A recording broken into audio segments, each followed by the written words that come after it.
New tonight, we've seen the destruction caused by a child playing with matches in a 15,000-acre wildfire last month in Southern California. But you might be surprised to hear how many kids in Southern Nevada are also playing with fire. Tonight, we're taking you inside a program that gets to the root of why they do it. In an instant, you could lose your home. In an instant, thousands of acres could start to go up in flames. In an instant, someone could die. I'm not supposed to be here right now, but I got a guardian angel. This 17-year-old is one of the lucky ones. I saw the fire come at me. I got engulfed in the fire. Philip and his dad were on their way to get some fireworks when they had a blowout right here at US 95 in College. While Philip's dad was working on the car, Philip was up to no good. He grabbed a gas can from the car and started lighting little lines of fire. I watched the fire. Next thing I know, I see the gas tank, and then I see it explode. I put my hands up just like that, turn my face this way, and I saw the explosion. Now, Philip will have to tell his story again, here. Let's rephrase what you did. You took his lighter and you lit the bush on fire. And he's not alone. Southern Nevada has a big problem with child fire setters.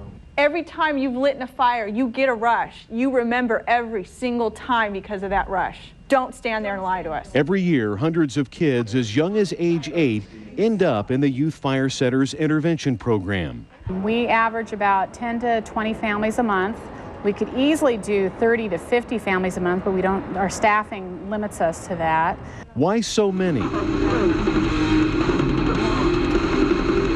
Log on to YouTube, type in "playing with fire," and you'll see a bunch of kids performing dangerous stunts. And they actually pay the kids. If it's a good video, they'll pay them. So there's a reward for these kids to do this real extreme behavior. A young child playing with matches. To some, it may not seem like extreme behavior until it causes devastation like this. Unfortunately, they're calling it an accident, but he was actually playing with matches, and we don't consider that an accident. In fact, instructors see fire-setting behavior as a symptom of something else going on in the child's life. So much destruction going on in some of these homes, and the kids use fire as a way of power and control. Extreme behavior is the program's specialty. Now, how can your mom trust you if you're going to stand in front of a bunch of police officers in this whole classroom and lie? On the first night, the kids are grilled by police and fire investigators to get the real story. The first night was hard. If you want to head down that road, you keep screwing up like you are, all right? It was just like juvie or just like boot camp. They were just screaming at you to pay attention, listen to them. Everywhere you turn, people were screaming at you. It's an eye-opener for parents. Most of them only know part of the story. And often it's devastating to the parents when they find out that the story that they've been buying to for the last 2, 3, 4 months, even a year, was false. The impact of fire setting is brought home in the next 2 classes.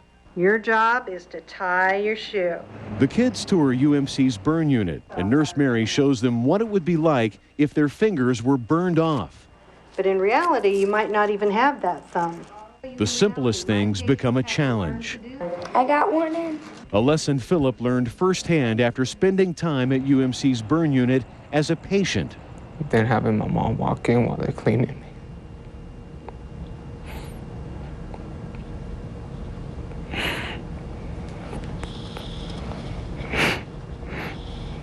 Must have been horrible, huh?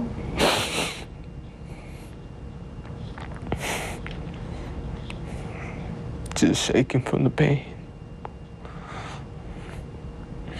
Screaming.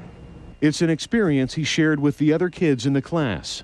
Philip, wow, he suffered a lot. Hoping something he says gets through. I think I helped these kids learn firsthand what fire can do to them. And in return, I've learned from them.